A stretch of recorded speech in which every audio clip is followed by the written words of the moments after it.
Hello, everyone. I'm Jim Garrison, and in the spirit of the trees, the spirit of living nature of which all of us are an integral part, with deep gratitude to all the generations before us, to all of our ancestors that have brought us to the present moment, I want to welcome you to this session of Humanity Rising. Today, we're delving into the fourth session of a 6-day program on the global. Today, in some ways, will be our most challenging session because we're going to be dealing with the phenomenon of environmental anxiety that is affecting everyone, everywhere, most particularly our young people. Recent polling has indicated that upwards of 60% of young people all over the world believe that we're doomed because of escalating ecological turbulence. And it's something that all of us need to take in very deeply. It's something that has come to global attention over the last 12, 18 months in a rather acute way when the Secretary General of the United Nations, following the Intergovernmental Panel on Climate Change 6th report, says that we are now in code red with regards to the climate. And what code red means is that escalating ecological turbulence is no longer avoidable. In the face of which, he said, our governmental institutions are no longer capable of ensuring social, normal activity. So our basic infrastructures are beginning to break down in the face of rising ecological turbulence coming from the climate. The other side of that coin is radical biodiversity loss. Virtually every ecosystem around the planet is suffering denigration. 50% of all the trees have been cut down in the last generation. All over the world, species are going extinct, upwards of 1 million species. And now one of those species is us as a scientific possibility, not something hypothetical, but climate change is now real and acute. Biodiversity loss is real and acute. And I would add one more thing that is radically challenging humanity, and that is the war in Ukraine. The bottom line on what's happening is that the global infrastructure, already fragile, already dysfunctional, but basically holding together, is now being further deconstructed.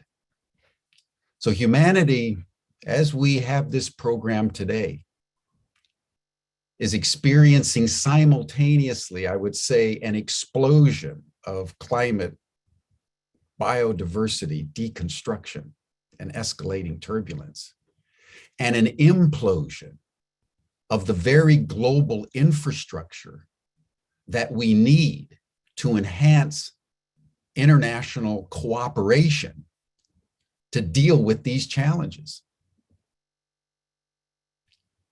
And I would add a fourth that is very fundamental, and that's just simply nature deficit disorder. In the middle of all this, humans have become so disconnected from nature itself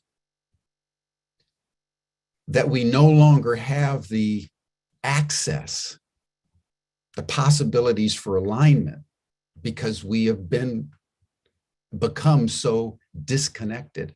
And if you put all this together, We're facing challenges having to do with our very survival. And that's what we're going to be delving into today and asking ourselves a very fundamental question. Given this, how do we navigate? Where is there hope? Where is there light at the end of this tunnel? How can we feel empowered given what's confronting us?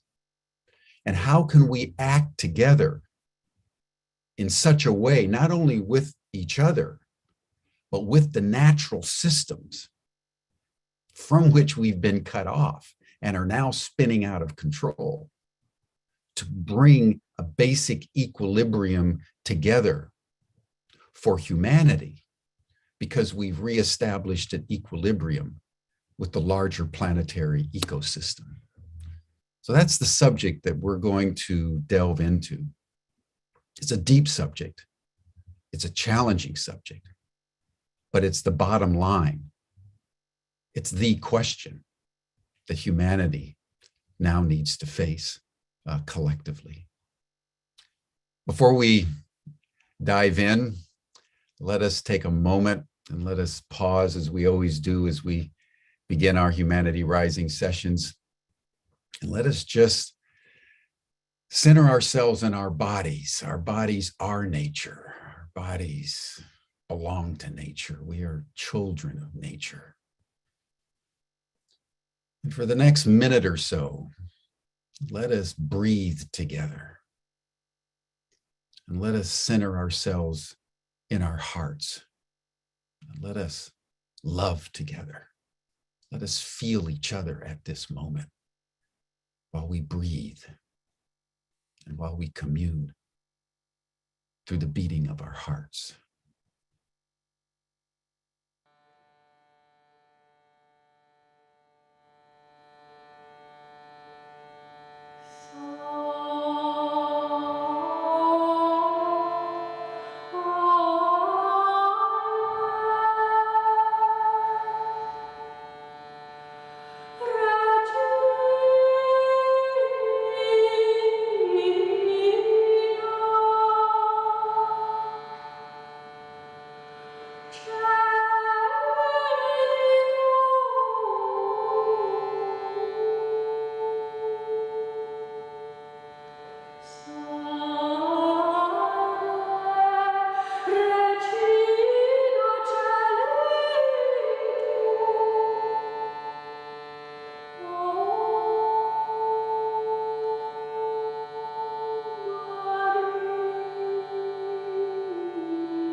Thank you, everyone. We'd like to commence our program by showing all of you the trailer of the film Connecting the Dots. This 6-day program is being developed in partnership between Humanity Rising and the film Connecting the Dots, the director of which has been Nomi Weiss, and executive producer Tom Eddington, who will be introduced and speak during the program. It is a very powerful film that really looks at the global phenomenon in a very multidimensional way of mental health challenges for our young people, which is the meta theme for our 6-day program. So Georg, if you'll play the trailer.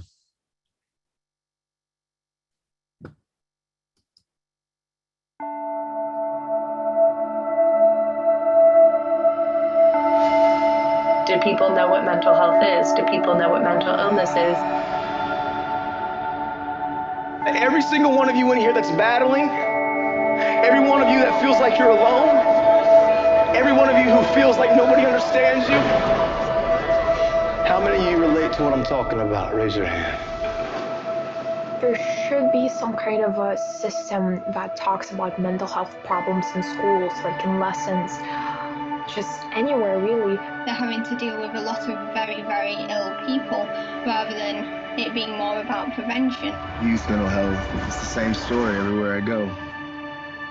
I want to get to the root of it and to really figure out the why from the mouth and the stories of young people. I can sometimes feel a panic attack. Like I woke up this morning and I knew for a fact I was going to have a panic attack. I'm taking this because I think if I look in my face, it'll calm me down. I don't even see myself alive after high school. People need to hear the truth that most kids our age are not fine. I never saw myself represented anywhere. I felt like it was very invisible.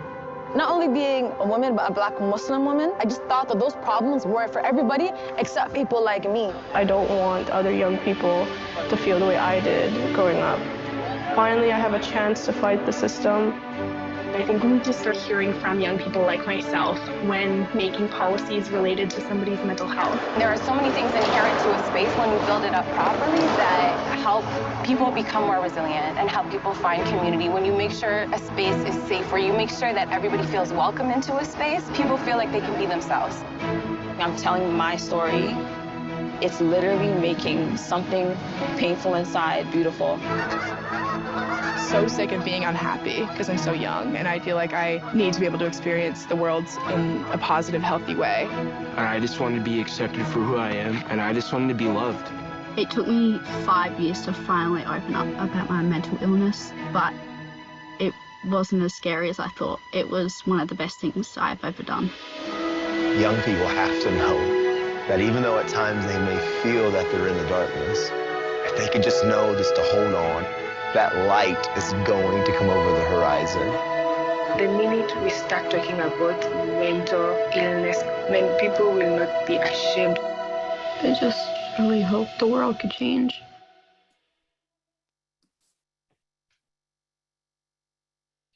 Thank you. Powerful film. Humanity Rising is going to be doing a special screening this Saturday. We'll tell you a little bit more about it, but encourage all of you, wherever you are, to go on to the website, connectingthedotsfilm.com, and link up and do some community viewing of a very important documentary that opens up one of the fundamental issues confronting the human race right now, and that is that our young people are deeply troubled and are seeking to cope with unprecedented challenges, and they need our awareness and they need our support. So thank you all. We want to now commence our actual program. I want to introduce here Christy Allen, who's been one of our moderators for the week. She's a very dynamic young woman from Canada.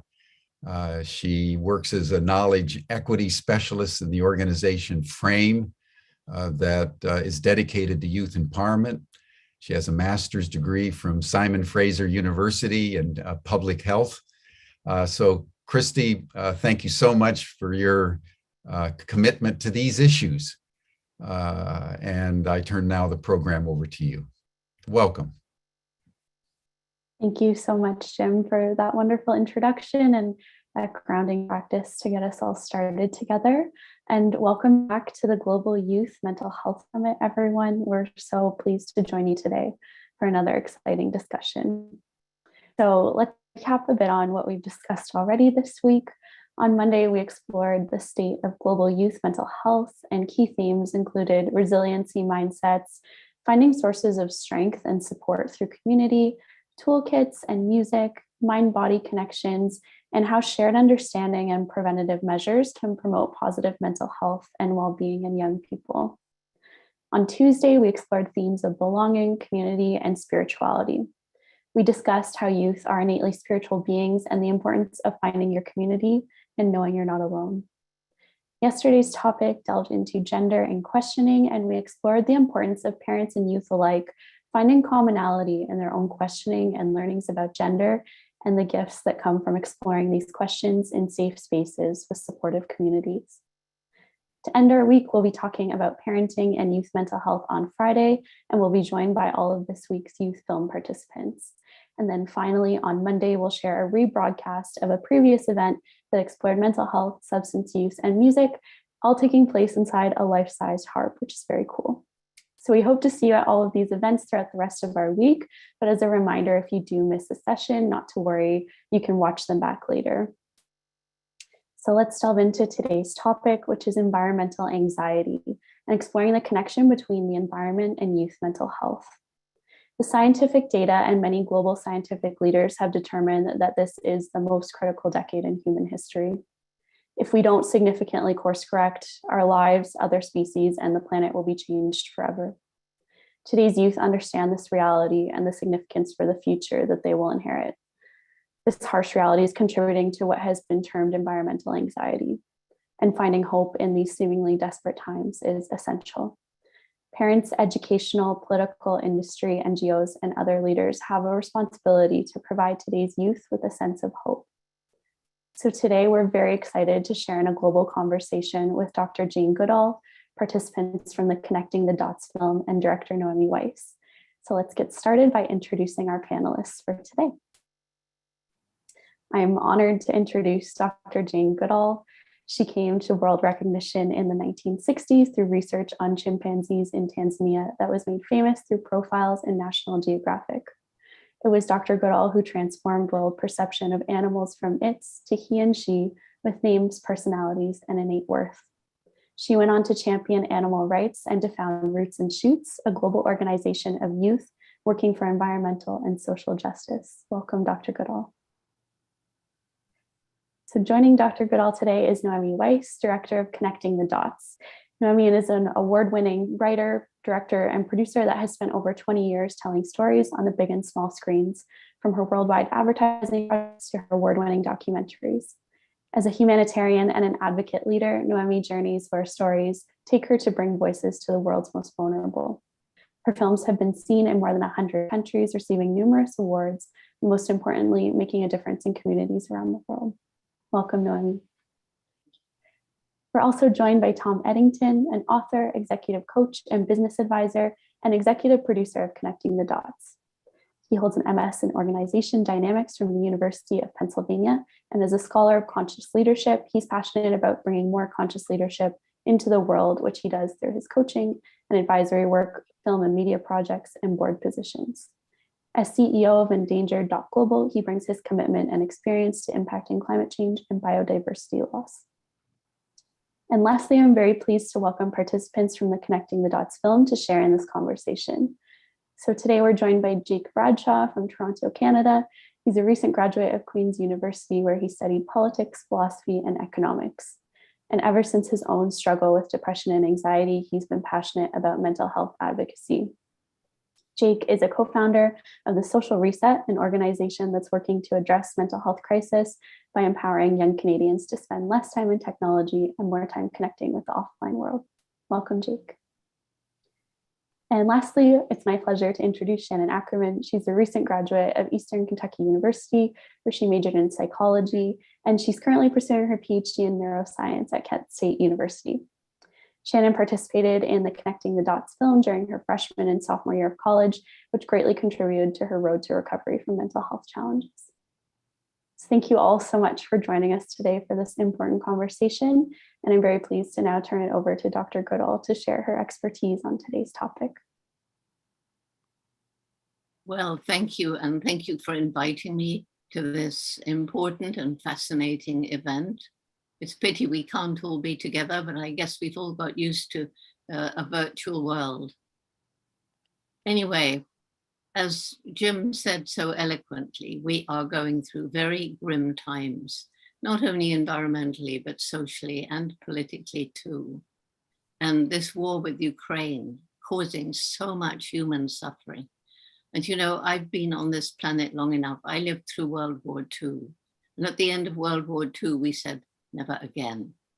And we've seen the same sort of warfare and cruelty happen again and again. But this is about being positive. The reason that we're suffering from climate change, loss of biodiversity, And actually this pandemic that has ruined so many lives, world economies, and so on, it's all our fault. It's because of our deep disrespect of the natural world and animals. And as we cut down the forest and we destroy the habitats of different creatures, and let's not forget all the animals in factory farms where they're crowded together. This is all giving opportunity for a pathogen like a virus to jump from an animal to a person. If it bonds with a cell in that animal's body, that human's body, it may create a new zoonotic disease. 75% of all new human diseases in the last 75 years have been zoonotic. And now we have this new epidemic of depression, particularly among young people. But you know, way back in the late 1980s, when I was traveling around the world, the young people were already beginning to lose hope. And as I traveled around and talked to them, some were just very angry. Some were distressed, depressed. Most were just apathetic.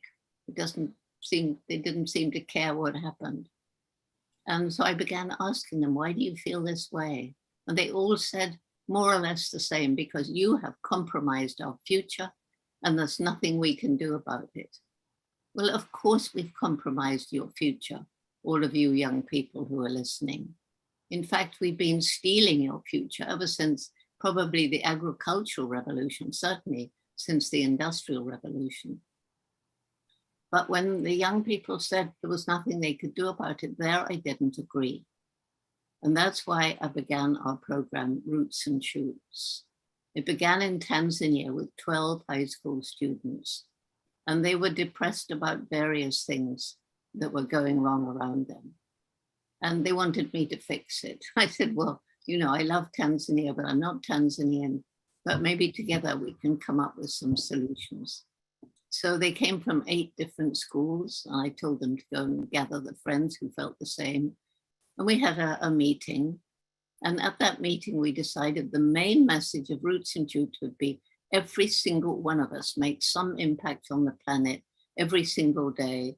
And we have a choice as to what kind of difference we make. There are some people living in abject poverty or other grim conditions who have very little choice.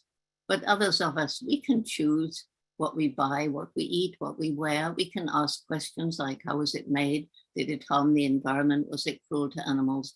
Is it cheap because of unfair wages in other parts of the country? At any rate, this is what we decided our main message would be. We can make a difference. And when people come to me very depressed, many adults, and say, well, we've kind of given up because we look around at the problems of the world and we just feel very, very depressed. There's nothing we can do as individuals. And I tell them, you know, we keep hearing, think globally, act locally, but that's the wrong way around. If you think globally, you cannot help but be depressed. I defy anybody to think about the problems globally today and not feel depressed.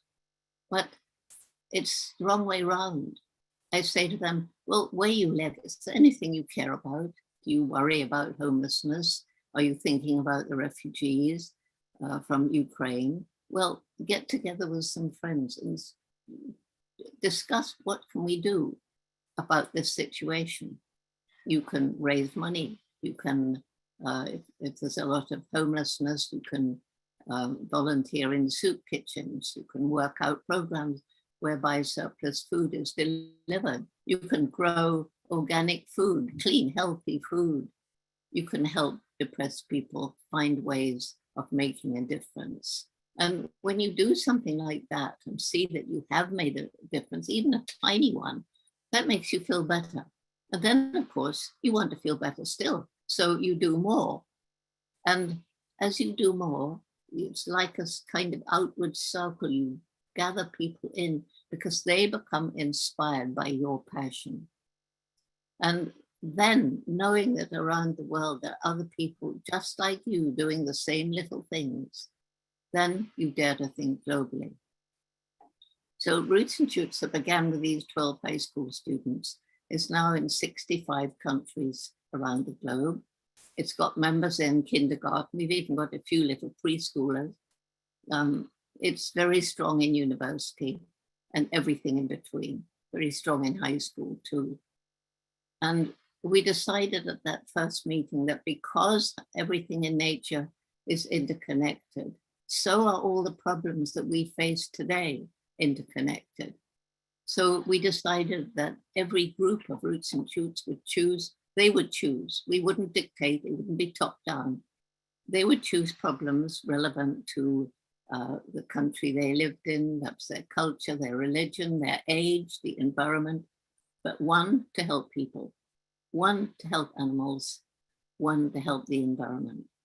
They don't all have to do each one of those three, but they need to share what they've been doing so that everybody gets to understand how all these problems are interconnected. So that's how Roots and Shoots began. And I have to say that the young people in Roots and Shoots, but other youth groups as well, are rising to the challenges we face today in the most extraordinary way. It's what gives me the greatest hope for the future. And yes, it's scientifically proven now that being in nature is helpful to healing mental as well as physical ailments. And in Japan, where they invented forest bathing, doctors can prescribe forest bathing as a prescription. And they're doing the same in Canada, time in nature, even if it's just out in a city park, even if it's in a garden, even if it's looking through your window at a tree waving in the breeze with little birds and perhaps bees buzzing around. And one of the solutions is bringing nature into our cities, because it's the people in the inner cities who suffer most particularly. And one story which I find kind of appropriate, which I just thought of just now, we've been working with refugees, Roots and Shoots has been working with refugees in Tanzania, where they come from Burundi, where there was a genocide, and they come from Eastern Democratic Republic of Congo, DRC. And one of these young women from DRC managed to get to the UK. She was so traumatized. She couldn't speak. She couldn't look anyone in the eye. So her psychiatrist decided, okay, I'm going to take her into this very quiet, sheltered garden. And in that garden was a rose with buds. And every day they went out. And this young woman she drew the rose buds. And she drew the rose as it began to open out. And she drew the full rose. And by the time the rose had fully opened, and all the roses in that little garden had fully opened, she was speaking again, and she could look her psychiatrist in the eyes. Well, if nature can do that for this woman, you know what she'd seen that put her in this state? She'd had her baby yanked away from her, 1.5-year-old baby, by a Congolese soldier and cut in half. That's what she'd seen. And yet, even after that, nature could restore her. We're part of the natural world.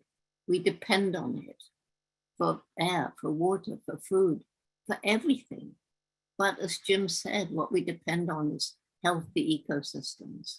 An ecosystem where each little plant and animal has a role to play and is interconnected.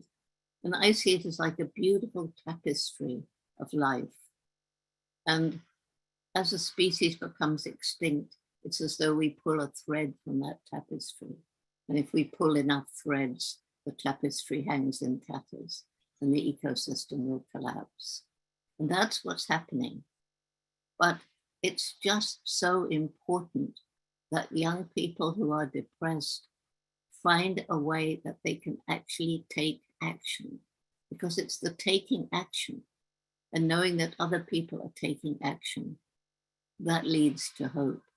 And hope isn't just wishful thinking. Some people believe, they say, Jane, how can you have hope? We've seen so many disasters. We've seen animals disappearing. Well, hope is about action, as I say. And I see us, our human race, at the mouth of a very, very long and very, very dark tunnel. And right at the end of that tunnel is a little star shining. It's no good sitting at the mouth of the tunnel and saying, oh, I hope that star's coming soon, because it won't. What we have to do is roll up our sleeves, crawl under, climb over, work our way around all the problems that lie between us and the star. And those are the problems of climate change, of loss of biodiversity, of poverty. People are destroying the environment in their desperate effort to feed their family, to get more land or get some money from timber or charcoal. We've got to solve the unsustainable lifestyle of so many of us who have so much more than we need. And we've got to solve corruption. We've got to solve pollution. All of these things seem impossible, but you have to take a little piece at a time. If you think I can't solve all these problems, you're right, you can't. But as we go through that tunnel, we meet other people, we reach out to them. And there are people on this planet tackling every single one of the problems, these obstacles that lie between us and hope or the star. And they're all interconnected, and we've just got to get together and cooperate to realize we've got to think of all these problems as one big whole. And that whole can only be solved if we cooperate and work together. So that's the message I have for you. I concocted it after hearing what was said before. It's different to what I planned, but maybe it fits better into what we're going to be talking about. Thank you.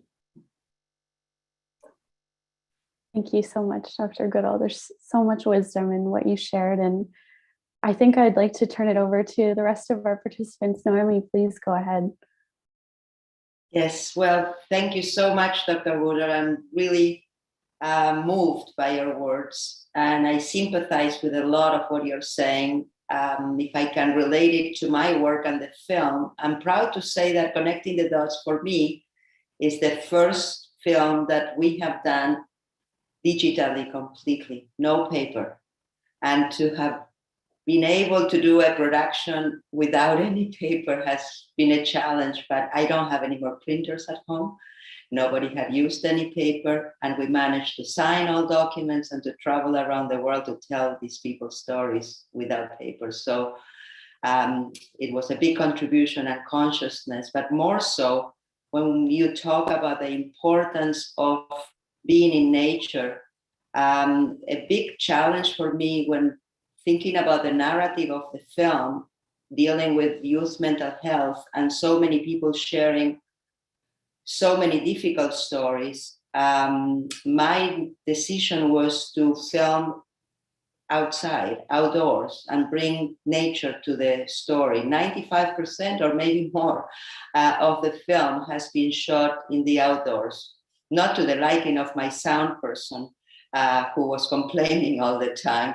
But my intentions were to bring the beautiful world that we have around us and inspire that in spite of it all, young people who are glued to the computer, who have been in isolation for so long, who, due to the depression that they've been having, they did not move out of bed, and encourage them at least to, when watching the film, being inspired to go out and see the world and experience. We have a beautiful world around us. So we are, with our film, trying to bring this inspiration. And that's why this talk is so important. And hearing you, I can see how we can connect all the dots of the message. And it's just so wonderful to hopefully bring that hope that we definitely bring in the film, that big call to action, and have everyone participate in the way that they can, one at a time. But I think that uniting everybody's hearts and minds will be able to make a difference, and that's the goal here.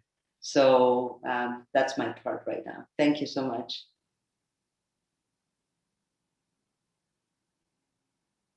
Thank you, Noemi. And I think I keep hearing that hope is action, and we find hope in community and through connection to one another and to our natural world. And I think that's a really beautiful sentiment to share and to find some inspiration in. And I'm curious, Shannon or Jake, if you have anything you'd like to share about finding hope through your experience with the film and your connection to the environment as well. I can start, Shannon. Yeah, we're always seeing who's going off mute first to start. I really resonated with what you said, Dr. Goodall. I think that hope is so important. Not only does action lead to more hope, but I also think that hope leads to action in the first place. And so when we're talking about climate and the climate change and the climate crisis, I think that we need to be really careful about the way that we're framing it and the language that we're using, especially around young people, because if people feel hopeless in the way that it's being communicated to them, that prevents action and that leads to inaction. So I think that's something that we really need to acknowledge and be aware of. And I find a lot of the times with the media and social media and the news, there's a lot of doomsday headlines. And so as a result, I don't actually like to read the news, which my parents, who are probably watching, always, encourage me to be more informed and take a different perspective. But I think that we need to be more thoughtful about how we're communicating these messages around climate change and the climate crisis, because if we can communicate it from a lens of hope and what you can do as an individual to make a change, that, as you were saying, will lead to action. And once you start taking that first step and doing something about it, that leads to a ripple effect, as you were mentioning. So I really like the way that you framed it. And I think that we should all be talking about it and talking about climate change in a way that makes us feel hopeful and makes us feel like we can make a difference. And Jake, you've said something really important. We are surrounded by doom and gloom. It's in the media every day, every single day. So you don't like to read the news. I sort of have to for what I'm doing. But when every time I have a chance and I talk to the media a lot, I say, guys, we need to know the doom and gloom. We need to know what's happening, but what we have to do. But as I was traveling around the world, whether it's really or virtually, and of course, virtually uses less of this gas and oil and stuff. There's so many incredible projects and amazing people. Please give equal space and time to those, because when people read the good news, people are saying, gosh, he did that, she did that. I can do that. I can try to do that. They saved that animal from extinction. And I'd just given up and thought, well, this animal's going extinct. But no, I think maybe I can do what they did. So that's my message to the media, almost every opportunity I get. So I'm glad you brought that up. Well, I'm glad that you're sharing that with them. That might make me more inclined to read the news if that happens. And share the good news. Absolutely. If you don't mind. So I was like, the film heavily inspired me on my road to recovery from things that happened. And there's important things within climate change. There's so many different environments one can grow up in. If as you get to know me, I grew up really poor, and at one point my family was homeless when I was a child, and things were wrong. And as I'm growing up through college, I am scared of climate change. It terrifies me. And I remember in April, on Earth Day, someone did self-immolation it's a Buddhist practice. And basically they set themselves on fire in front of the Supreme Court. And basically what this is that it's the monks, it's a Buddhist practice in which the monk embodies it's the most powerful way. they can do, whereas they hope to awaken other people by letting them know that they are also in a burning house, by showing everyone that climate change is real. This person was from Colorado, and they did pass away from their injuries. And it was to let people know that they were in a burning house, that the world itself is a burning house, and we humans are the cause of this burning house. And it's an interesting thing, because I remember, Jake, listening to you say, I don't want to read the bad news. And it was like, I wonder, done by people who were booted. Thank you. I appreciate that.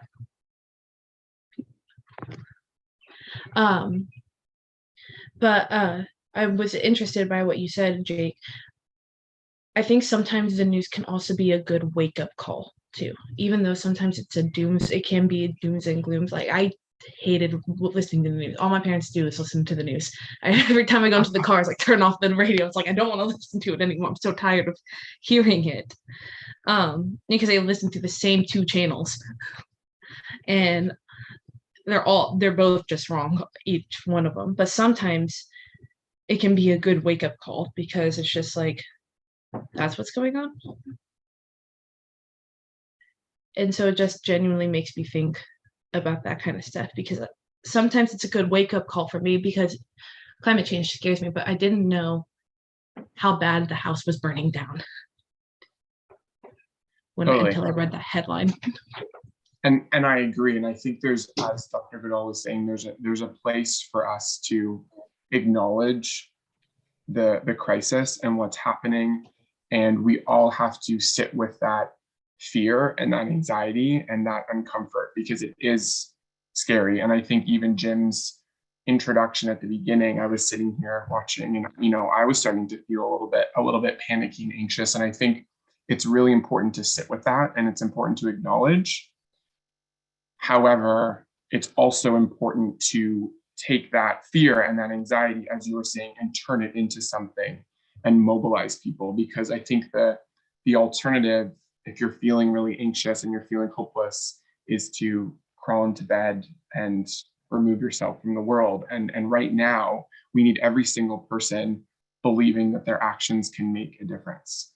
So I think there's a place for both. And I think we also have to be good to ourselves, because sitting in that doom and that fear and anxiety all the time is not good for our mental health. So I think there's a place for both, as you were saying. And there also comes to this point of, how can we navigate this for young people without making them feel hopeless too, though?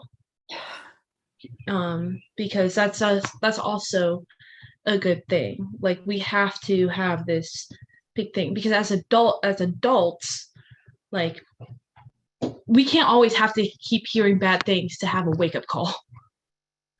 Like, we cannot keep doing this. Like with the environments that children have to keep growing up in, and having to grow up almost so fast to have a change. Like, they have to keep, like, it's almost like they have to grow up so fast just because older people don't want to do anything. And that's not pointing fingers. It's talking about some of the older generation just doesn't want to believe in that kind of stuff and doesn't want to do things. And it's just, if that makes any sense. We had a panel on endangered in February here on Humanity Rising, and one of the guests was Dr. Sylvia Earle. And when asked the question, Dr. Earle, after all of these decades of the work you've done, what brings you hope? And she said, I'm incredibly hopeful, because we've now, in the last 20 years, realized we're living on a finite planet.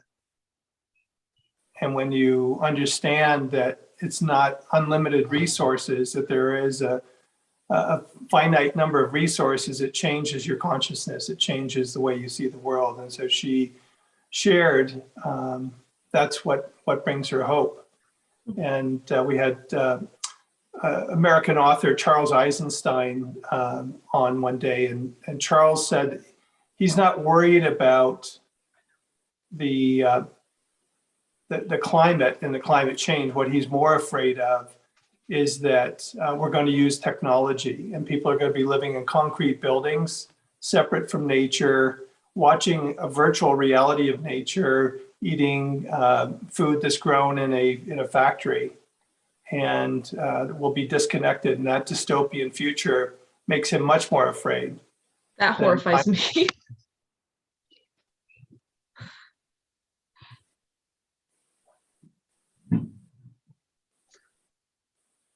Jake, I wonder if you can speak a bit to that, because I think that sounds similar to some of the work you're trying to do to get folks more connected to the outside world and away from technology a little bit. Yeah, I started an organization about a year and a half ago called the Social Reset, really focused around social media and technology. And part of that was a realization that there is a lot of evidence and research that shows that social media is having a negative impact on our mental health. And social media companies know that. And so we've been trying to figure out how to get young people to spend less time on their phones and less time on social media, more time in the community, more time in nature, more time being mindful and intentional. I think one of the biggest realizations that I've had through the work that we've been doing, we've developed workshops and brought them into schools, and we got a lot of feedback from kids saying, this is really great information, thank you for sharing it, but I can't stop. I physically cannot prevent myself from going on my phones. And so that's led to the realization, which I believe now, that most young people are aware that phones are making them feel bad. Same thing when it comes to the climate crisis. It's not a problem of lack of awareness. Everyone knows that climate change is happening.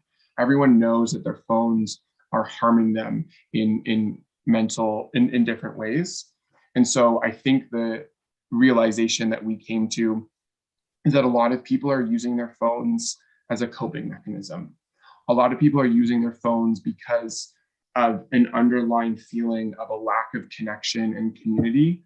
And so the work of getting young people off their phones, I think similar to the work of getting young people to engage with the climate, is about bringing back a sense of community to young people, which a lot of the reasons around COVID has led to some challenges. So I believe that there are underlying problems, as we highlighted in the film, Naomi, where young people are feeling a lack of connection to each other, a lack of community, and that's bubbling up into some other significant challenges. And the use of technology, the use of social media, and potentially climate inaction is not a problem in and of itself. It's a symptom of an underlying problem that young people are feeling. Right, exactly. If we can deal with understanding, Jake, that it's a symptom, then we need to deal with the roots. And where do we start with the roots? It's nature. We are all animals. We are all creatures of this world. So that's the importance, right? We have lost the sense of roots, and bringing everybody to roots and understanding that. But I think that in many conversations, when I speak to after say screening, and I see parents saying, but I had a father in one of the presentations who said, I'm doing my best and I'm working really hard to give everything to my children. He's working all the time. And that toy that he brings forward is not really what that kid needs. That kid maybe needs 10 minutes with that father. It's this world of consumerism that has changed us in a way to think that everything that we get and the more material that we get is going to satisfy our needs. And we have to go back to roots. I bring that message in all my films. How can we come back to roots? But I have a question, if you don't mind, to Dr. Goodall. We speak a lot about when in mental health, and we had an expert, Donna Volpito, with us on Monday, who talked about the brain and the rewiring of the brain, and how rewiring of the brain is possible when we talk about oh, that person will not change, but actually, yes, the brain waves can change and the brain waves can grow just like trees. So can we have that? Because that gave me a lot of hope. And the more I learn about the brain, it really makes me think that if we try, and it takes 21 days apparently to rewire the brain, it's not that long, we can have some changes happening in this world of mental health depression. Can we think about nature and the environment and our world as the brain? Can we rewire all of this? Maybe not in 21 days. What's your thought about that? Can we put them together? Well, that's the reason for Roots and Shoots. It is about changing mindsets. It is about thinking differently. And you know, one point is that chimpanzees that I spent years studying, they are our closest living relative. Then the brain is almost identical, and the immune system and the structure of the blood and things like that. But having realized how similar we are biologically and behaviorally, we're different. So I asked myself, but what is the main difference? The main difference is the explosive development of the intellect. Note, I say intellect, not intelligence. And I personally think that possibly was at least in part triggered by the fact that at some point in our evolution, we hit upon the way of communicating as we're communicating now with words, so that for the first time, we could teach our children about things that weren't there. We could make plans for the distant future. We could bring people together with different knowledge to try and solve a problem. So here we are, the most intellectual creature on the planet, but we have lost wisdom. No intelligent being would destroy its only home. And that's what we're doing. We're destroying planet Earth. And somebody said this, but I truly think only that, you know, that there's been a disconnect between this clever brain and our heart. I don't know why poetically we seek love and compassion in our heart, but we do.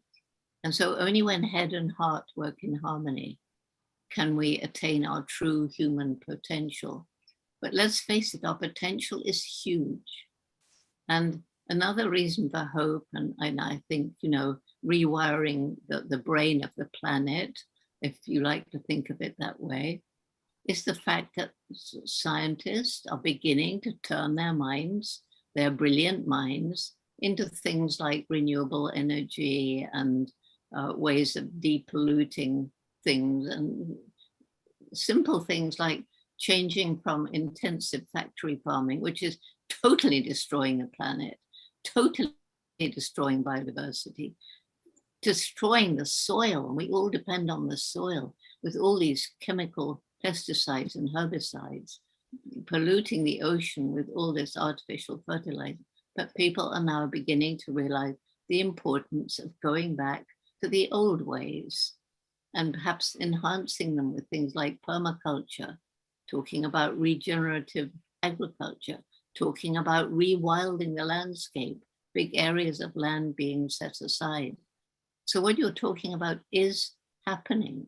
And perhaps one of the most important things is that big corporations are beginning to change. And I was talking to the CEO of a big international company in Singapore.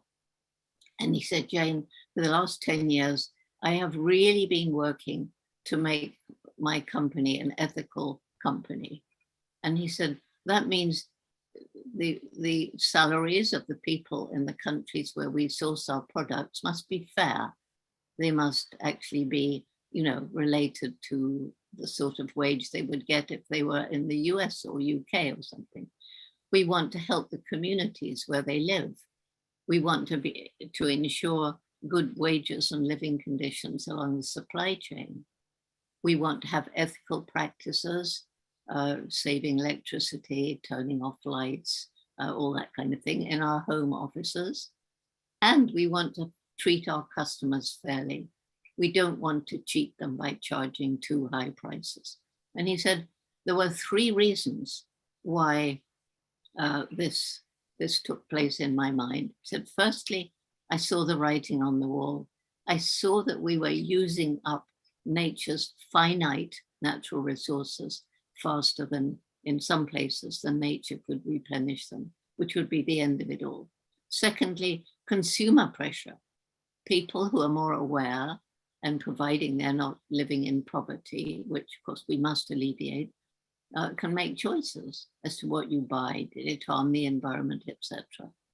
And they don't want to buy things that are made unethically. But he said, what did it for me was my little girl coming home from school one day. She was 8 years old. And she said, Daddy, they're telling me that what you're doing is hurting the planet. That's not true, is it, Daddy? Because it's my planet. So it's, you know, young people are beginning to push their parents. I meet so many parents who say, well, of course I recycle. Of course I turn lights off. Of course I do. My kids make me. And I had the most wonderful letter the other day from a mother in China. And I met her little girl when the little girl was 10. She didn't speak a word of English. Back 2 years later, she was speaking good English. And the mother said, she's learned to speak English because of you. She wanted to talk to you. And she got roots and shoots. The mother helped to get roots and shoots going in the school. And she said, I used to be just a housewife. I went into a shop and I just bought what I wanted. I never thought. But now, she said, I think about everything I buy. And she's actually written a whole book of recommendations for roots and shoots that's gone into the school district in Chennai. So children are making this big impact. And if we put all the different stories of what's happening together, it shows that we are doing exactly what you're talking about. It is reshaping the way the world is working. But too often these things are all in isolation. We don't see the cumulative effect of the good things that are happening. And so, yes, doom and gloom. If we carry on with business as usual, if the Trumps and the Bolsonaros and the Putins get their way, we are doomed. But that's what the young people are fighting against. That's what the young people growing up into the future leaders of the world who think differently. And then we'll see change. Do we have time? Not unless more people take action. Because action, you know, without hope, you don't take action. You just become apathetic. There's no point. I mean, you know, if what you're doing isn't going to make a difference, why bother? Let's eat, drink, and be merry, for tomorrow we die. No, we need hope. And hope leads to action, and action leads to hope. And they kind of go this way and that way. But you've got to have hope to start the action, or you've got to be pushed into starting the action. And you know, right through the pandemic, I don't think we had one single roots and shoots of our hundreds of thousands around the world who got deeply depressed, clinically depressed, because they were still working, they were still doing projects, sometimes at home, and they were still taking action, even though they couldn't be at school. Which is very important, to take action and to inspire the youth. The statistics are showing that the young generation right now is the loneliest generation and the more depressed generation of any other in history. That the statistics of anxiety and depression are at a high that have never been before. That the young people that are taking their own lives, suicide has been at an all-time high. So hope, of course, is very important, and we need those young people to take action into doing something that brings them hope. And I think that the problem is that they are the hopeless generation. There's a title for them right now. Doctors and professionals in the mental health world are talking about the hopeless generation. And when you talk to young people, this is what they say. Everything is so dark. That's why in the film, in my little way of bringing at least a message of hope, I'm trying to bring that in every narrative and showing that we are all there to support them. But there's something that has gone very, very wrong. And maybe it is technology. Maybe it is that globalization. Maybe it is the way that everybody is more informed. This is also the generation that is more informed than any other generation that we ever met. So that sometimes we say that ignorance is bliss. and in this case, I think that the knowing and reading the news and seeing what's happening has paralyzed them. So it's up to all of us to take action and these type of conversations, I think, are so important. But there is a real problem. When we talk about understanding that there is a problem, there is a real problem. And that's why we are doing what we are doing. That's why we continue talking about it. So I would like to know from Jake and Shannon, being part of the film and having gone through the journey together with me as well, where do you see that from the young people's perspective? All right. So, Naomi, I remember, you remember how I was. I definitely remember how I was. So I joined the film very shortly after a suicide attempt from mine. And I remember I felt drained and numb to just being surrounded. It seemed just like everything was always bad. It just seemed like the more time, it seemed like every question that would be answered, everything would just still be bad. It seemed like every experience was bad. Everything was bad. And when I got into the film, you kind of, you take a look into how you are, you look back. I look back and I was just like, things were really bad. And I kind of want to go ahead and keep going, because I was a freshman when I entered the film. I was 18. I'm 22, about to be 23 in November now. And I want to go back to Dr. Goodall's point about nature being very therapeutic. I take a walk every day. I go into the trees. I literally sit down and I just walk in there for a second. And I feel better. I watch the sunset every day. I sit in the sun almost every morning. And that is healing all in itself. That is the best medicine for me in my life. But in the journey of it all, it just seems like you become surrounded. And I know, especially living in the United States, where all you're surrounded by is school shootings, having school shooting drills, hearing about people dying left and right, and just all these protests and then nothing being done. And then you hear about nothing being done.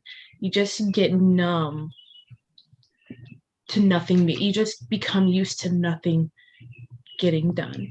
And then I remember, when the film came out, I remember talking to you after the film came out, and you said that I looked hopeful and I looked better. And it was because after the film came out, after we had completed the film, I was like, maybe something can change. And so many things did change. Because I was inspired by the film, and I was inspired by living, and I was inspired by seeing other people live. I was inspired by Jake, for example, living through his anxiety and depression. It's not easy to live through these things. It's hard, especially as a young person living through those kinds of things, especially living in the world that we do now. And it was like, what? If these people can live the way they do, live while going through this, so can I. And I can still keep going. And I was able to find peace with that and be inspired by that. That's powerful, Shannon, and thank you for sharing. Yeah, it's an interesting question, Naomi, because I think that there is a huge problem when we talk about mental health. It's really hard to know however, whether the incidence of mental illness has increased or not, because one thing that I've noticed, even in the last 5 years, is there's been a huge reduction when it comes to stigma around mental health. And so as a result, we have a lot more people who are comfortable speaking up about mental health and sharing their experiences. And I think part of the increase that we're seeing in reported, mental health challenges is a result of that stigma reduction. There may also be an element around an increase in incidence, but I think in some ways that's a positive, because we have people who are comfortable sharing their experience. And I took a semester off of university in 2017. So I was in my second year of university. I took a semester off, and up at that point, I had not told any of my friends. I think only my parents knew that I was struggling. And I saw a huge shift, even within my community, over the past 5 years from 2017 to now, in terms of people talking about mental health. It was not something that we talked about at the dinner table. It was not something I talked about with my friends. It was not something I talked about in the workplace. And now, I'm also working in the mental health field, so that's probably part of it. But now mental health is a constant conversation that I have with friends, family, loved ones on a daily basis. And so I think that I've just experienced a huge shift as a result of stigma reduction. And that's something that I feel really hopeful about and that I'm excited about. I think there's still a lot of work that we need to do from the perspective of improving access to high quality mental health supports and services. But I see a lot of hope there. And one of the things my psychiatrist said to me, which really, really stuck with me, was that the most important thing when it comes to your mental health recovery journey is feeling hopeful. So it doesn't actually matter whether you're taking antidepressants or you're doing talk therapy or you're doing mindfulness or you're doing nature-based therapy. What is important is that you feel a sense of hope.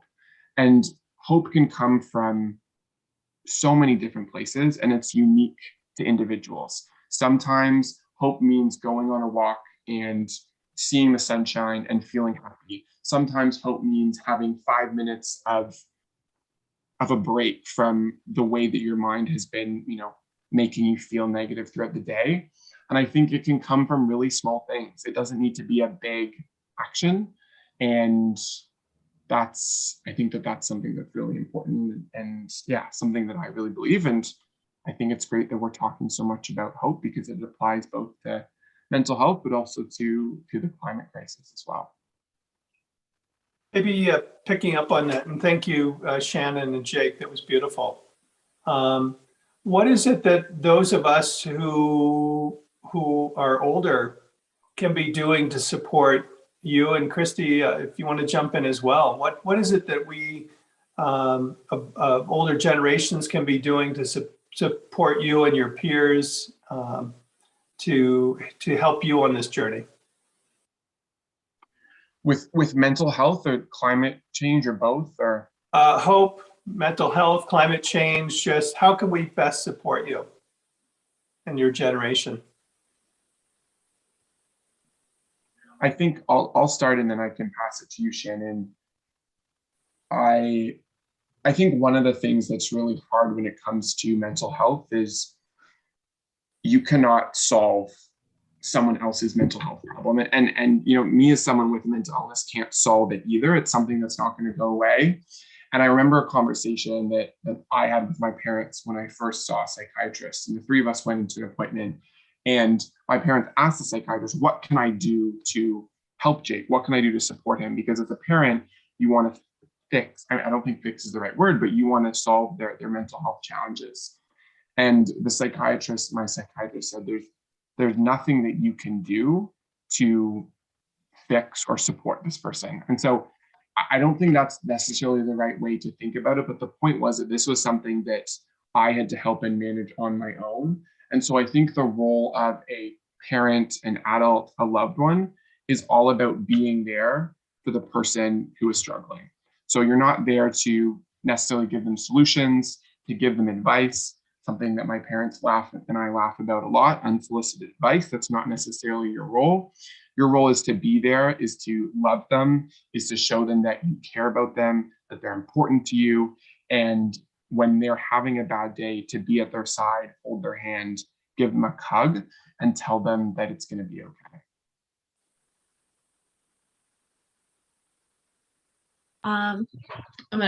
Is that all right if I get the baton now, Jake?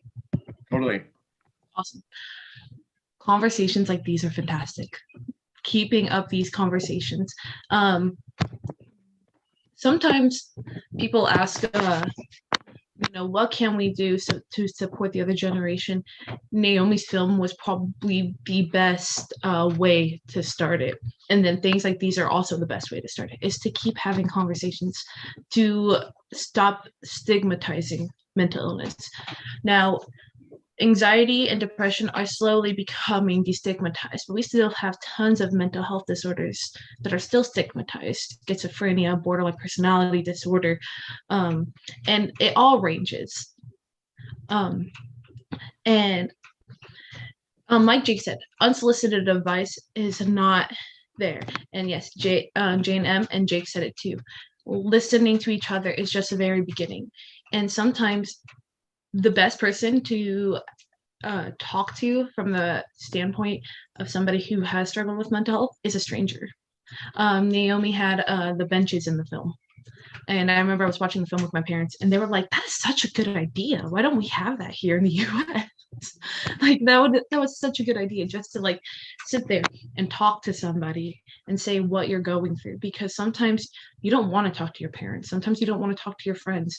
Sometimes, because these are people who've known you your entire life, you feel like you could feel their judgment, but a stranger doesn't know you. Sometimes that's why people that's why you like talking to your therapist. They don't have any background information on you. They're not going to dig through your files and find out your whole entire life story. Your parents know you from the moment you're born, usually. But having the conversation, the lack of judgment, keeping up these conversations, these panels, these things, being able to talk about it open-endedly, that's what the older generation can do.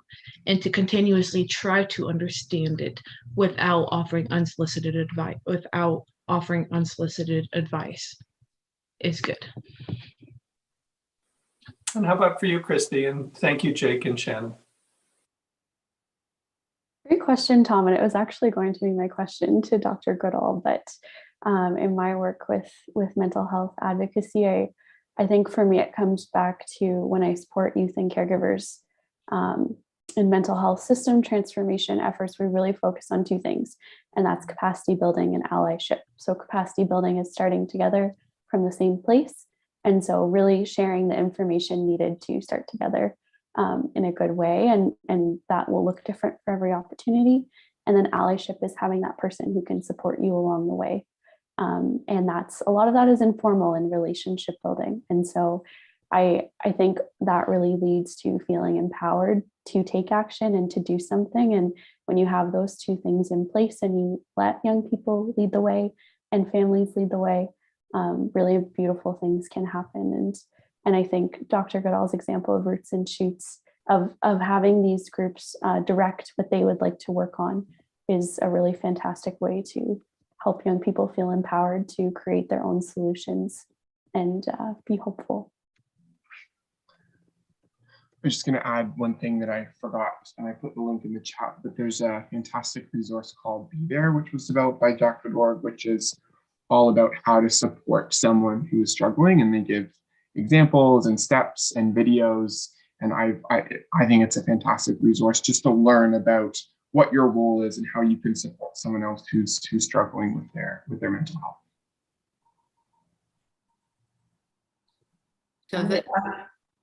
So sorry. Go ahead, Dr. Goodall. The comment that I would make is I've been 2.5 years here where I'm talking to you from, which happens to be the house I grew up in. But I'm living here. It's owned by me and my sister, and she's living here with my sister's daughter and 2 more or less grown sons. And the 18-year-old went through deep, deep depression. I mean, he wouldn't leave his room except creep down to some food, and he just played loud music, and everybody was very worried. they did go to a psychiatrist and get some advice because he wanted it. And the psychiatrist said the time will come if you're just being there like you talked about. And then one day he'll come out with it all. And he did. He cried a lot and he came out with it and finally told his parents, his mother rather, because his father had died. Well, when I talk about these young people in Roots and Shoots, you know, I was traveling all over the world and giving lectures and meeting many, many young people. And I think that it's absolutely true that talking to a stranger is so much easier. I've been on planes with people where an adult will just pour out all his troubles to me because he knows he's never going to see me again. It's the same with young people. They talk to me about their problems. I've had many talk to me about their depression and those kind of problems. And very often we keep up a correspondence afterwards. We're not seeing each other, but they're writing to me. And then, you know, because I encourage them to take part in Roots and Shoots. Of course I do. It's my main goal for the rest of my life to work with young people and give them hope for the future. And so I don't think there's been one single case where I've met a really, really clinically depressed person who's spoken to me, who hasn't come out of it through action, through hope, and through talking to a stranger, feeling, well, they can tell me anything because I'm sympathetic. I don't know them, I don't know their history, and probably I'll never see them again. That's so true, Dr. Goodall, because I experienced that in my films. And Shannon and Jake know that I've talked to more than 300 kids to make this film. And on a regular basis, because we had the visual diaries that I had created. And it was hard at times to be listening to all of these stories, of course, because some of them were very tough. And Shannon was going particularly through very dark moments as well. But I think was the fact that someone was listening. And if I may, right, Jake and Shannon, is having someone that listens, it doesn't matter who. So that's important. And I think these conversations are so important. And we bring the environment today, which I think it's one of the things that I have heard talking to so many young people that afflicts them the most. And they cannot verbalize, they cannot talk about it, they don't know where to start. So I think your words about one thing at a time are very wise. And I think that's the hope. If everyone can do one little thing at a time, then the world is not so big and so black as many are seeing. And one thing that's really, really important, and I cannot think how I haven't mentioned it until now, and that is how many people have been brought out of depression back into the world by a relationship with a dog. Sometimes it's a horse, usually it's a dog, occasionally it's a cat. I mean, this can make all the dogs, I don't know, there's something about dogs. There's amazing stories about how they treat autistic children. They have an amazing intuition for what's wrong. They know when you're feeling sad and they can come and comfort you in a way that humans can't. And they can say anything to a dog, anything. I mean, the dog can never, ever repeat it. So what they've said can be a secret forever, but they have somebody to talk to, somebody who cares, somebody who's always there for them.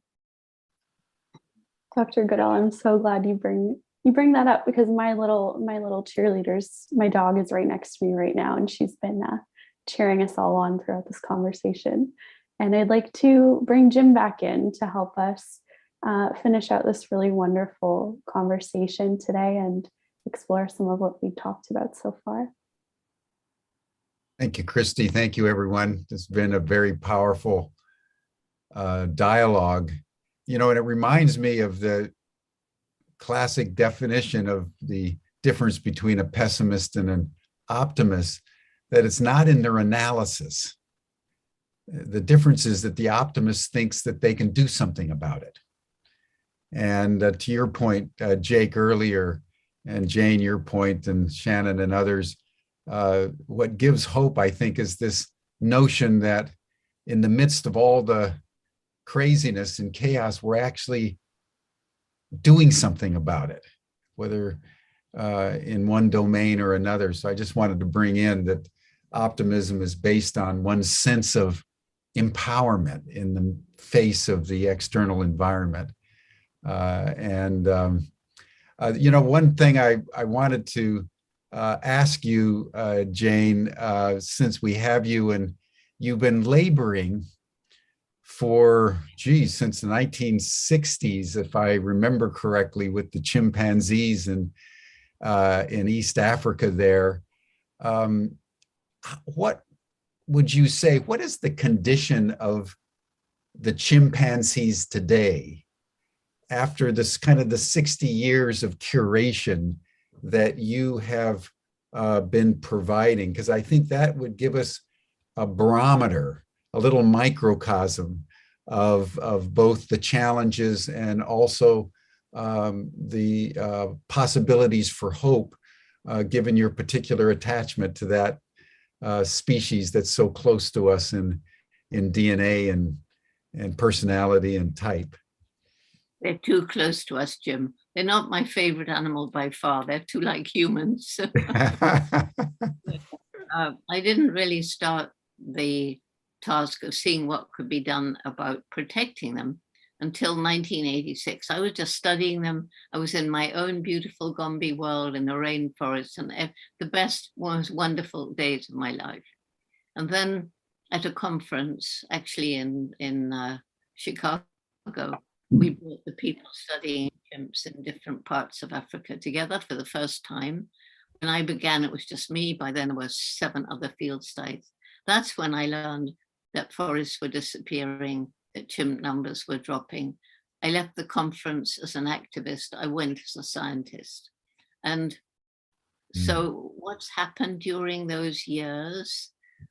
There has been a lot more killing. Chimpanzee numbers have continued to drop. But now, because we've got much more awareness in all the villages, because we have this program of alleviating poverty, Tukari, which is very holistic. It includes things like scholarships to keep girls in school so they have a chance of secondary education. It's microcredit opportunities so people can start their own small businesses. It's restoring fertility to overused land. But it was when I flew over Gombe, have I said this? I'm not sure, in the late 1980s, and saw that what had once been part of a forest stretching across Africa was now a little island surrounded by bare hills, and realizing that unless we alleviated poverty and helped people understand that, you know, there was other way of living without destroying the forest, working with them, not dictating, same as with roots and shoots, letting them make decisions, giving them the technology to monitor the health of their village forest reserves. So they have chosen to set land aside to protect chimpanzees. And they have chosen to put land aside to link up scattered communities. That project 6 other African countries.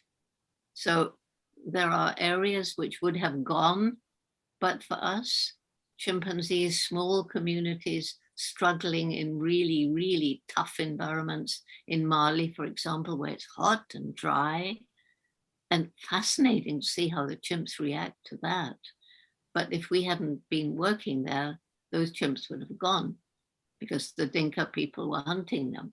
Now the Dinka people are protecting them. And the same in Senegal.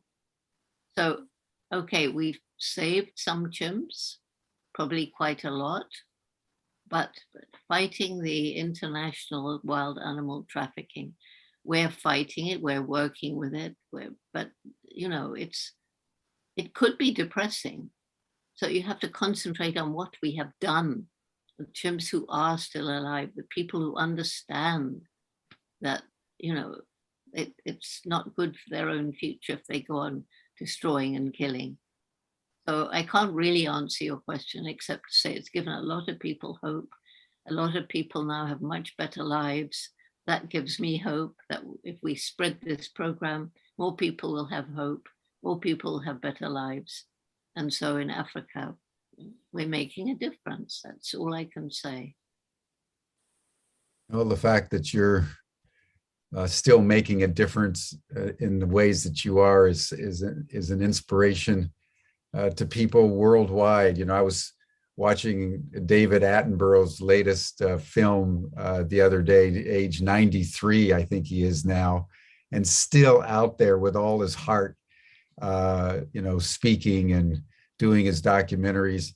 You know, I thought, and I said to Claire, actually, you know, we ought to start a global campaign to have a joint Nobel Peace Prize for David Attenborough and Jane Goodall. It's just a way to honor both of you for not only a lifetime of work, but a lifetime of illumination through your commitment and through your work that has inspired people literally all over the world. And, you know, many of us work hard and we have impacts, but I think, Jane, you know, it's such an honor to have you here because, you know, you're one of these people of our generation who has stood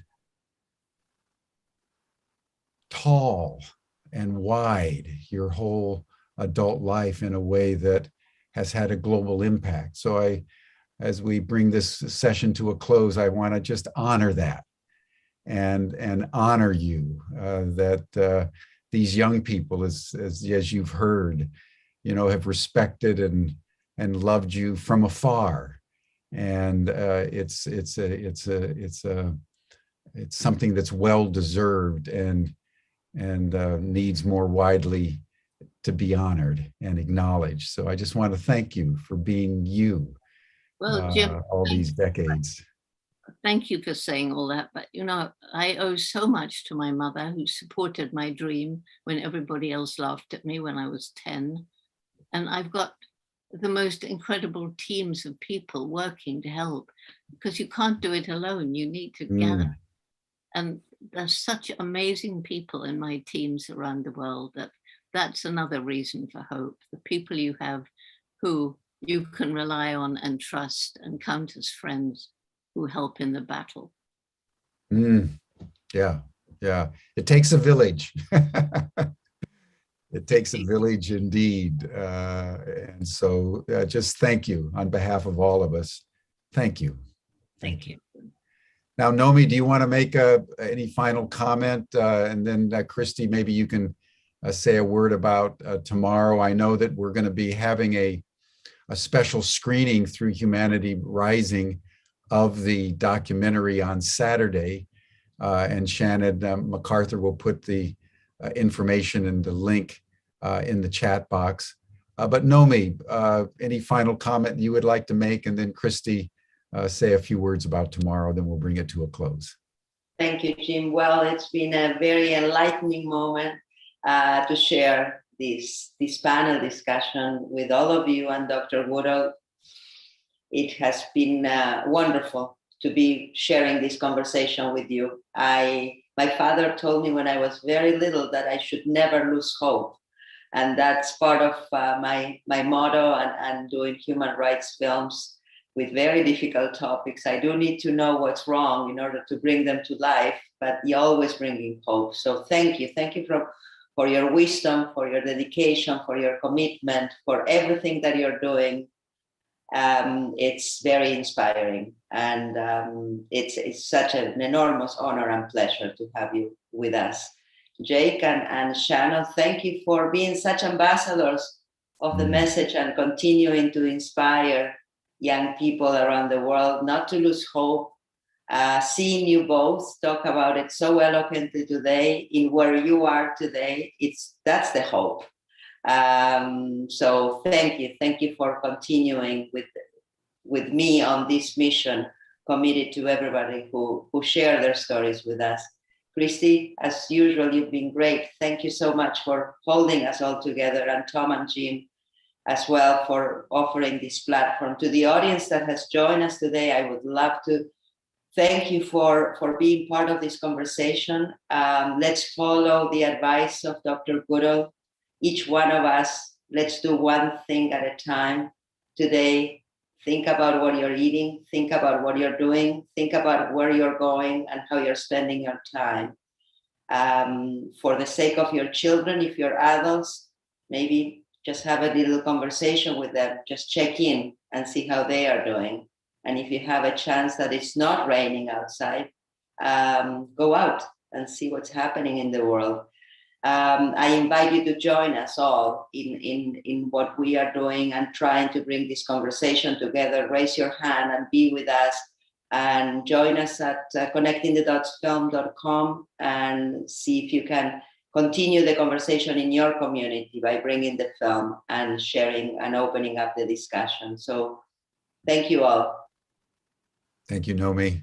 Thank you. Christy, a word about tomorrow? I have to go. Bye-bye, everyone. I've got Bye, Jane. Bye. Love you. Yes, love you all. Bye. Bye-bye. Thank you. Thank you.